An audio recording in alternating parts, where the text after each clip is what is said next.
Hello, my fellow chatterers and book lovers, and anyone else who's popped in because you're curious about what this is or you have got a bit lost. Welcome, everyone. I'm Chatty. This is my channel, Chatty the Mad Chatter, and I'm going to be chatting away madly to you today about the books I read in February. Yes, filming in May, but I read these books in February. My February was really crazy. I don't know why. I don't know what I was doing, but it was the least amount of books I have read and I've never managed to get around to doing a wrap up and a stats video, so here we are. I'm going to try and bash through both of those in this small amount of time to film. Let's see if I can manage it. On this channel I cannot edit my long videos. It is one shot. I only have the power of pause to help me. And for those of you who recalled me saying I'd lost some of my teacups, this is the last one, and I found it in my desk drawer. So it was none of my children. It was all me. Whoops. Anyway, cheers everyone. Clink, clink, clink, clink. So I have a lot of books to talk to you about. So even though February was a small reading month, I had a great time with the books that I was reading. Well, most of them. We'll come on to it. So the first book I'm going to talk to you about is a middle grade book called Root Magic by Eden Royce. Now this is a middle grade fantasy, spooky, historical fiction. So it's set in the 1960s and it is fantasy, but it's also a little bit horror-esque as well. I'm not a horror reader, but I do enjoy a little bit of spooky. And I was so excited to read this, and it absolutely lived up to all the hype. So Root Magic is about a set of twins, but our main protagonist is Jez. It's been a while since I've read it, and the back does not help. Yes, Jez, short for Jezebel, and her twin brother Jay. And it starts off, they have lost the matriarch in their family. And so there's a lot of change happening for them. And one of the things is they are finally going to be learning their family craft of root magic. So they learn rootcraft with their uncle. Their mum is a little bit concerned about this. There is a lot of kind of hostility, not just to them because they are black, but also because they are known to practice the craft of root magic. And a lot of the black community go to them for lots of kind of like herbal remedies and recipes and like help with sort of bad spirits and bad vibes and things, but also will look down on them because they kind of think that this so the family are from the Gullah heritage or the Gullah community, and they kind of look down on those roots of where they came from and are trying to be more westernized. So you've kind of got prejudice within, like prejudice on top of prejudice for this family. And there was a beautiful quote in here that yes, I'm gonna find it. I'm gonna do it justice. I couldn't find the exact quote, but it's something on the lines of like same skin doesn't mean same kin or something like that. So there's a lot of prejudice going on in this book. There is a lot on Jezebel's shoulders that she is dealing with, and it's explored so beautifully, and the strength of Jezebel's character is amazing.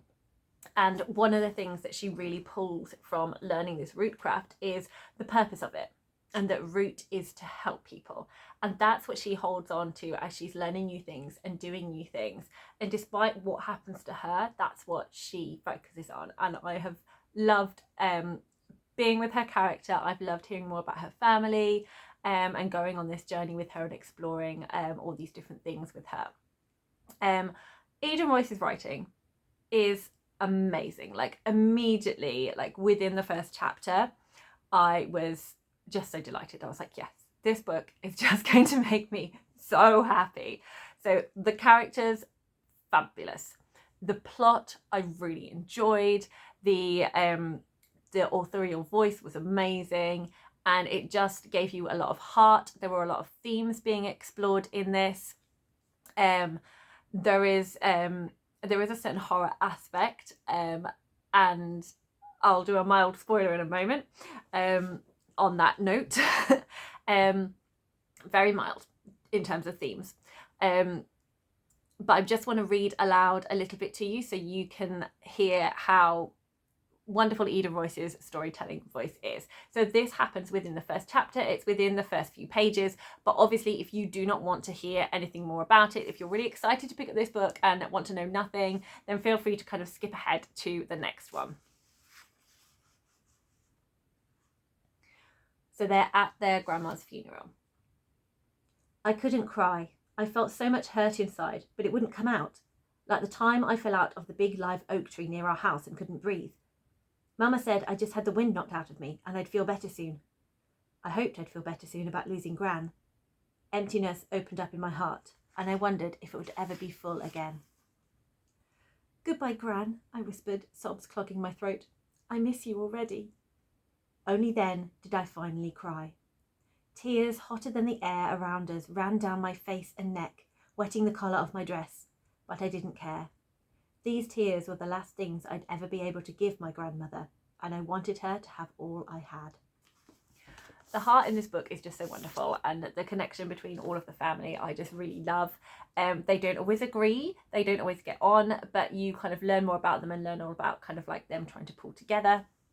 In terms of the supernatural aspect of this, we get a lot of really fun stuff in here. Now, I am not a horror reader. I'm not familiar with a lot of these things, but if you are a horror reader and enjoy some more niche folklore tales, like for example a boo hag, you will find this in this book. And let me go on to say as well, obviously I'm coming from reading this book from a white Eurocentric viewpoint. I am going to link here a single review of this book that I enjoyed watching, and it is from, I've written the name down, so this is by Seren at Sensei Ashitemasu, and she talks with a lot more kind of authority about how special it is to see the Gullah community represented, and how fantastic it was to see a like not very well known folklore creature of the boo hag in this book. So please go and have a look at her review of it, because I loved hearing her thoughts on all of this, and just the importance of how seeing this represented in here meant so much. I also have left a link in the description box as well to one of Gavin's videos from the channel Gavin Reads It All, formerly How to Train Your Gavin.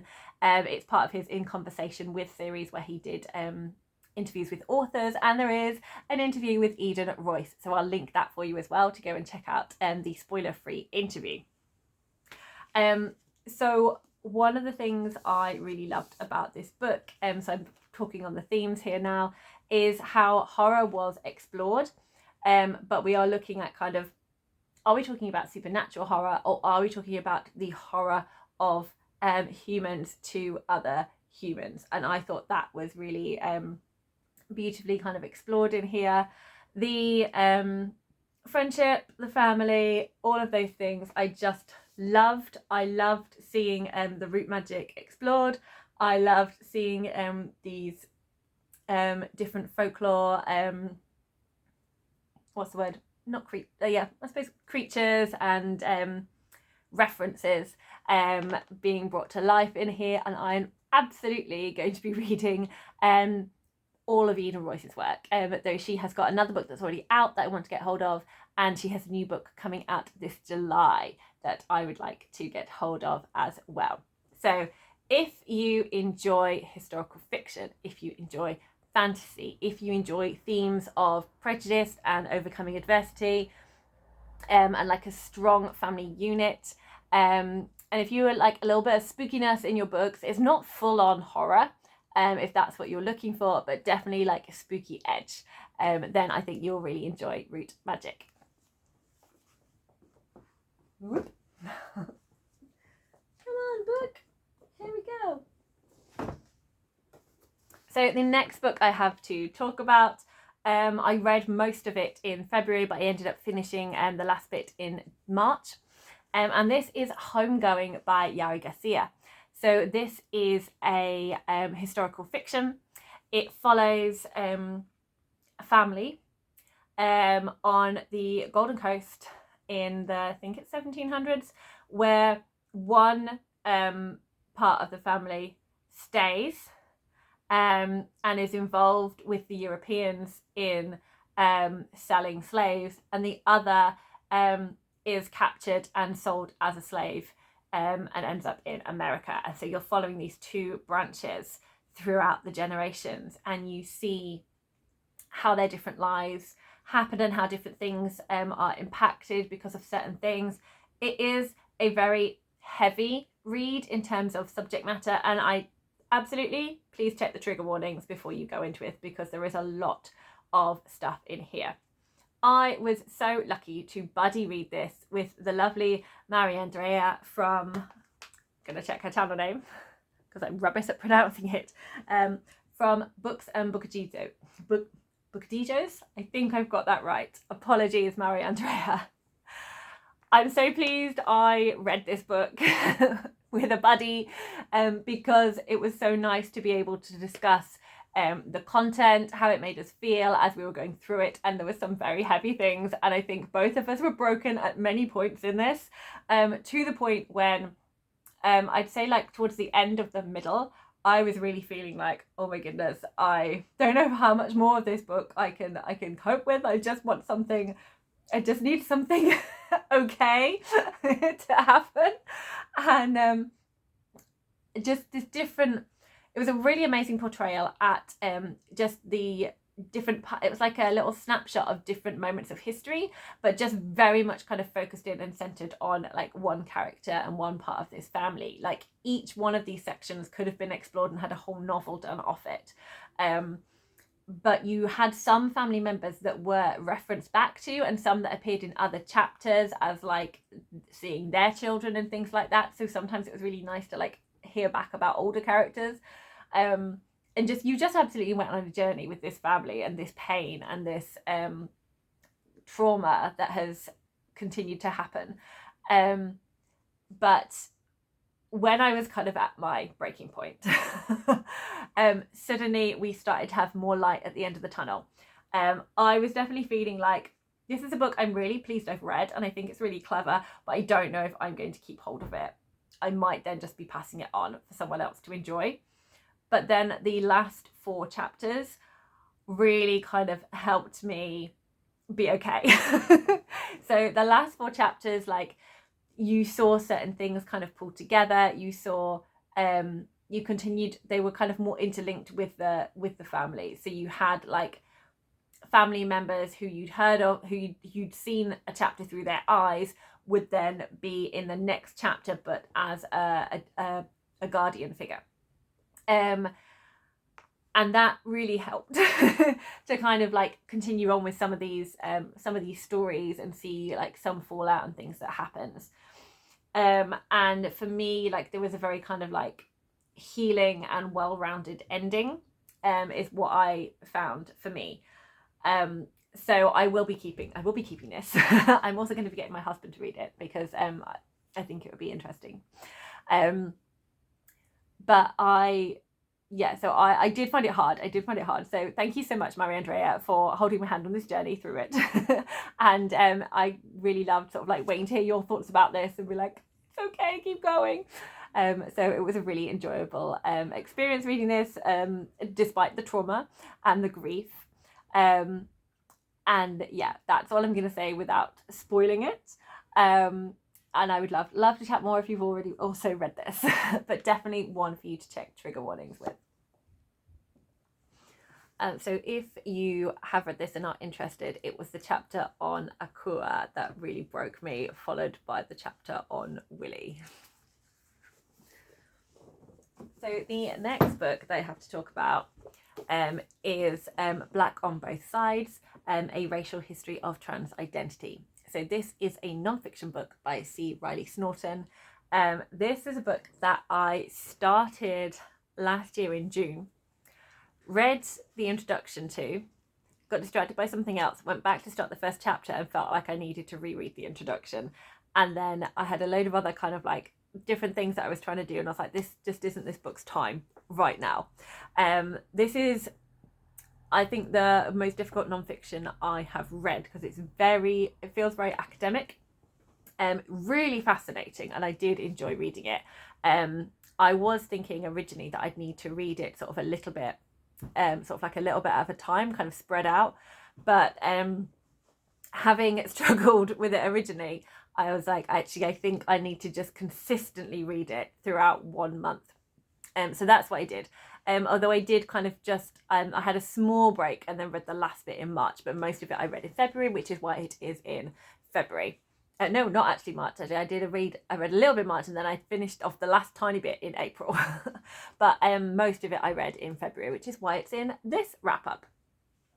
So with this book, it is, like I said, it feels like you're reading like a textbook. It's a really kind of sort of specialized kind of look at the history of Black people in America in terms of how their gender is regarded.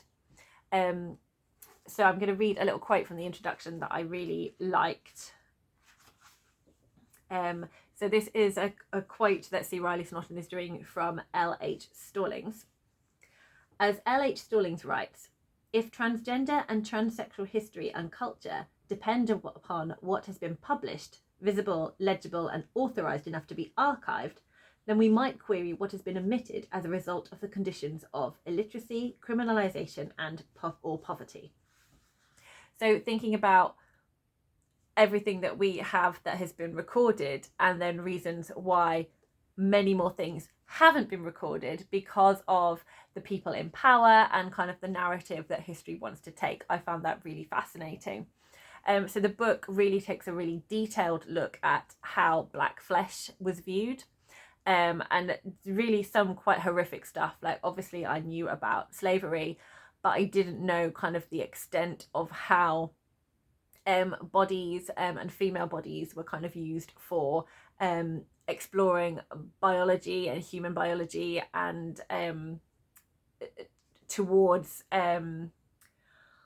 looking at sort of different gynecological research.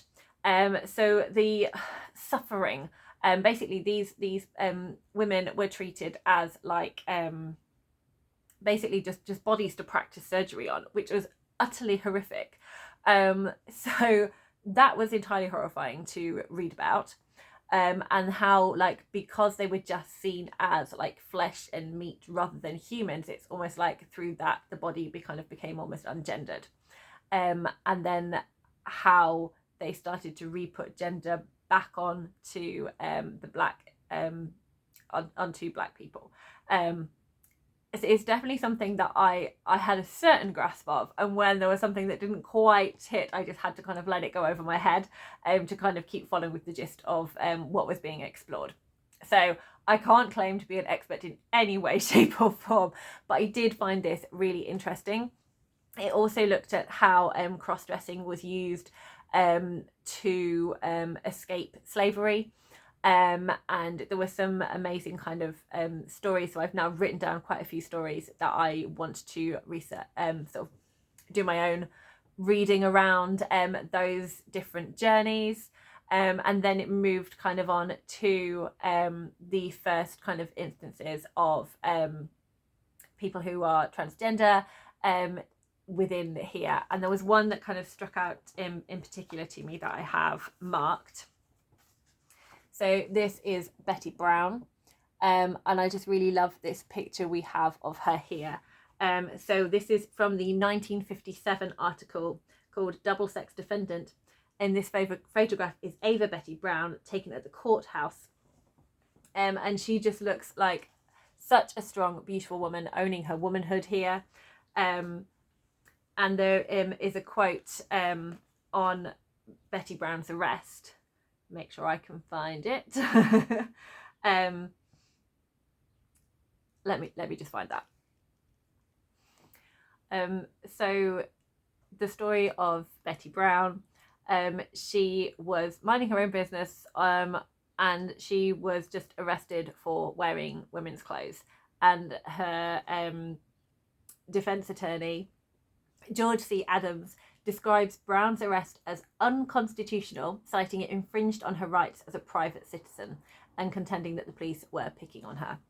And a lot of the stories that are then explored in here are just very much basically about, we're just arresting you because we feel you're wearing the wrong clothes, that we just think your gender should have, and this is what we think about your gender. Throughout this court case, though, it was kind of the first instant of coming to light this idea. So it's described as this being a critical detail, that friends and business acquaintances all knew her as Ava Betty Brown. And she states, "If I am a man, I do not know it." And it's the first kind of idea of that, rather than the decision being on surgery and that kind of thing, seeing it more as social transitioning. So like the emphasis being on what Betty Brown says she is and how people around her know her. There was a bit that I feel I need to unpick a bit more because I don't fully understand it. It says, put differently, Brown's declaration, "If I am a man, I don't know it," suggests a different and perhaps decolonial understanding of the body she inhabited. I don't quite understand the turn of decolonial. I kind of want to unpick this more. I'm presuming it kind of comes from the idea that the kind of colonists' idea of gender. So basically white European that colonized America, and their view of this is gender is just two sexes, whereas in many cultures gender is not just binary. So I thought all of that was really interesting. There was a lot in this book, and I did go off on lots of little tangents as I was reading it to kind of just do a little bit of my own research on certain things that were mentioned. So it definitely kind of took me on a journey, and I did really enjoy my time reading this, and it was really good to be challenged as well by this. So if you are someone that has done a lot of kind of reading around what it means to be trans and things like that, or if you're someone who've done a lot of research around sort of Black history, and you want to go a lot more in depth about it, I do definitely recommend this book.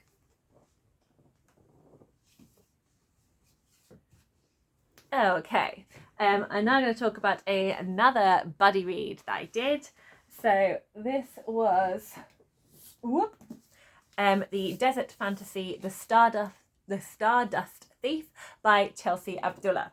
Now, I read this, pardon me, this is part of my sort of Fairy Loot buddy reads that I do with Vadania and Cloe.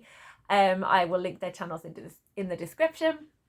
And we have been sort of reading our Fairy Loot books together because it encourages us to kind of like keep reading them, and we know we all have similar books, so it's fun to do it together. But we also knew quite a lot of people. But we knew there were a few other people that I'd mentioned in my Discord chat, Middle Grade Mad Chat. We do have a little Rebel section for YA and adult book chat as well, although it is mainly middle grade focused. And we knew a few other people were interested in reading The Stardust Thief. So Tallia from Bandana Book Mum also joined us, as did Stacy. And I will also link them in the description box too, so you can go and see their channels. I really enjoyed buddy reading this book with with all of those. I think both Vadania, Cloe and Tallia, they enjoyed quite a lot of it. But I think it was it wasn't like one of their all-time favorites. I think it was a little bit too much action, I suppose, in some of it. Whereas like they did enjoy the magic and the character arcs. Whereas I think myself and Stacy really enjoyed all of it. I personally loved this book. I thought The Stardust Thief was exactly kind of what I want from fantasy. I've been mentioning recently that I am really enjoying desert fantasy. I just enjoyed all of the atmosphere in this one. I loved hearing about the djinn. I loved hearing about the different lands and the ruling of it. I really enjoyed our main character. I thought she was fascinating. You find out more about her. You also find out more about, I need to kind of get some character names now. It's been a while since I've read it. Yeah, so in this story, we follow Luli, and she is friends with a djinn called Qadir, and their relationship is really fascinating. And you slowly kind of unpick all of that, and you find out what's happened to Qadir before. To a certain extent, I still have questions. And the other character we follow is Mazin, who is from the palace, and we find out a little bit more about his history as well. And obviously it involves a quest, it involves travel, but whilst we're doing that, we're kind of finding out more about kind of the magic and the folklore of the land, and the reasons and explanations for some of the magic become clear to some of the characters. There is a threat from not only kind of a magical threat from some less friendly djinn, but also there is kind of a humanoid threat as well. And it's like, which, is there a right side, is there a wrong side, what is happening? So there's a lot of kind of like politicking and working out, is there, it's usually kind of a mixture of both sides that has caused problems. But I loved exploring all of that. Also, these characters all go on journeys. Like, all of them are hurt. All of them have something that they need to talk about more. And I love kind of seeing them grow. Like, they all have their different strengths and their different weaknesses and things that need to happen. I was worried that there's certain character trait I thought might kind of continue into being a little bit too much and annoying me, but actually that issue was dealt with. And I thought it was done in such a beautiful way. I actually got quite emotional reading about it.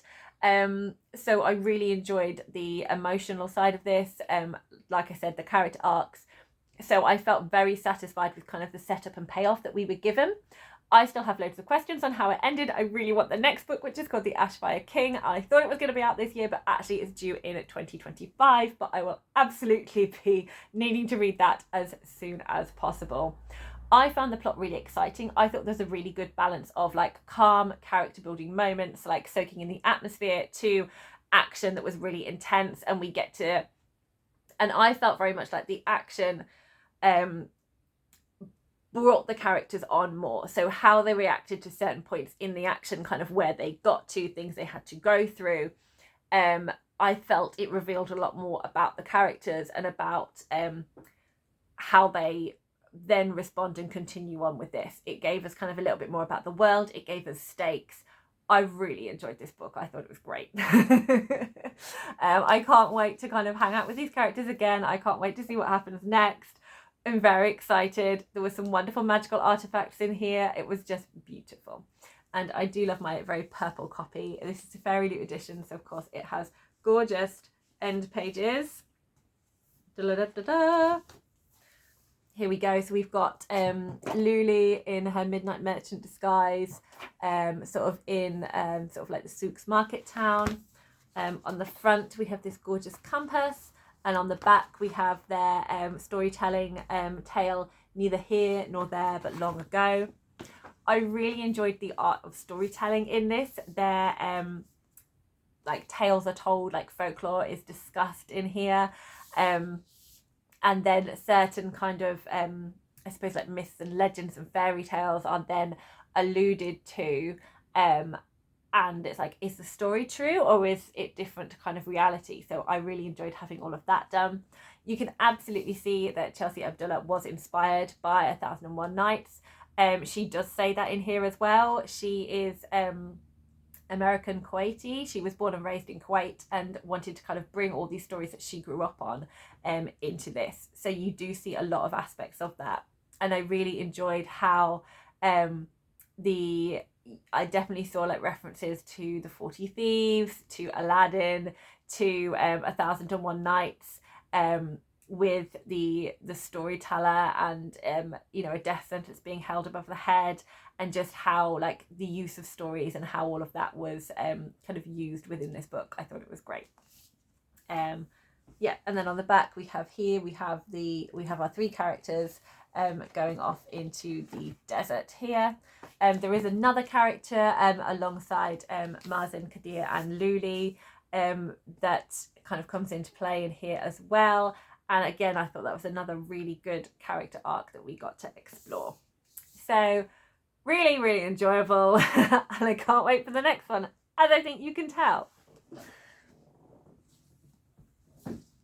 So the next book I have to talk about is one I got from the library on a whim. This is A Restless Truth by Freya Mask. Mask. I'm saying Mask. Apologies if that's not correct. It's got an E on the end. I think it's Mask rather than Masky. I'm saying Mask. So A Restless Truth is actually the second book in, what do they call it?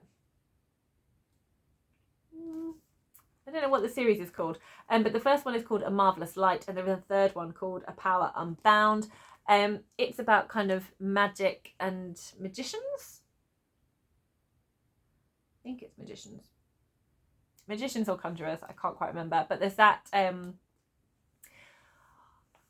There's this kind of this theme kind of running through it, that there are certain objects, there's a certain kind of power that is being exploited. So there is a sense of a politicalness kind of overlying, but I didn't feel I suffered from not reading the first book. I feel there's a very different tone from what I've heard to this one and the first book. I think the first book had much more of a serious tone. There was a male-male romance in the first book, and I think that was kind of handled a lot more seriously and intense. This one, there is a female-female romance, but it doesn't turn into a full romance for quite a long time into here. It's much more kind of like flirty, like sexual awakening rather than anything else. So it kind of has given the book a lighter tone. What I enjoyed about the book to start off with, like, because I didn't know, I just kind of heard roughly what this book was about. So I was very much here for the idea of, I think it's Edwardian. Edwardian historical fiction, murder mystery on a boat with magic, and a sapphic romance. I was like, that sounds amazing. Yes, please. And while all those things kind of, nothing was not given to me that the book title said. All of that happens in here. I thought the mystery was fun. I thought it all kind of how it all worked out, but something just didn't click to make me love it. Like, I had an enjoyable time. I just wanted I was in the mood for a fun romp, and I got a fun romp. There was silliness, there was sort of social, like comedy of manners is kind of what I was wanting from this, and I got that. I think I wasn't fully invested in the overall stake of what was happening here. I was just kind of like wanting the characters to kind of have fun and kind of get themselves in awkward situations. Like, that's kind of what I was wanting from the book. I wasn't sold on the romance just because one of the characters kind of rubs you up the wrong way, and like there was a vulnerability there, but it was very hidden and she didn't let you into it. So I found it tricky to kind of root for the romance in that respect. It still felt very aloof. There was another, what I felt, brewing romance in here that I was much more invested in. And I thought that's possibly going to be the romance of the third book. And I was correct. However, I'm not intrigued enough by that to want to continue in the series. Like, I felt the mood for it. The mood has passed. I don't feel as excited to continue. And I don't quite know why, because this kind of social comedy is what I loved in Zen Cho's A Sorcerer Royale duology. And it's what not exactly a social commentary, but like historical magic and mystery mix I really enjoyed in The Conductors. So I don't know something just wasn't clicking for me in this one. I can't quite put my finger on it. I think if you enjoyed the first one, go in expecting this one to be more lighthearted and less intense. But I think the third book will take you back. I enjoyed the banter and the sexual chemistry between those two characters. So I think that one will be a really fun time. I find that character possibly the most intriguing in these books. So you may well very much enjoy continuing. I could pick it up on a whim on another time, but I'm not using it as a series I'm going to track because I may or may not read it because there's so many other books that I am much more interested in. Again, check content warnings for this. There there is graphic sex in here if that's not your thing. So there you go. And my final book that I read is, I believe it's a manga. I did double check on what's the difference between a graphic novel, a comic, and a manga, because I didn't know. I feel now more understanding of the difference. And I think this is a manga because it is a Japanese comic told in panels, but it could go on to tell a lot more of the story. So this is the first volume in Big Hero 6. I absolutely love the Disney film Big Hero 6, and I knew it took inspiration from a comic series. And I looked a little at the comic series and I was like, it doesn't quite have the warm fuzzy that I enjoyed about Big Hero 6. So I need that warm fuzzy as well. I love this. There's a beautiful like illustration on the first page in colour of I forgot the names. What's it? Baymax. That's it. Of Hero on top of Baymax's shoulders. And I love the humour of all of that. There were moments where I kind of got the vibes of it, but there were moments when I didn't care enough. I don't think this format works for me. And I managed to find a page to kind of explain why. So like this is fine. So we have a panel here of a corridor and him putting in a code. You have his feet as he's walking, shifty eyes, a look of shock, and then running. All of that is fine, but what kind of doesn't work so much for me is I just find it a little bit difficult to follow with all these hums and hers kind of interspersed all over the place and random exclamation marks. It just kind of pulls me out of the story a little bit. So we have noises and he's watching and then he's wondering where he is, but there's lots of hums and her and turning around and gasp and confusion, and it was too more like big cheesy kapow boom, and it broke the flow of the story for me. I enjoyed the graphic format where you see through visuals of the emotions, and then you will get a speech bubble or a thought bubble, rather than the ooh, ah kind of feeling to it. I hope I've explained it, but I will not be continuing. This format doesn't work for me. So there we go. We tried and it didn't work. So that's it. That is all my 6 books. Please let me know if you have read any of these, if you have thoughts on them, if you're interested in reading any of them, because you know I love a chat, and I will be doing my stats for February soon as well. Happy reading, everyone.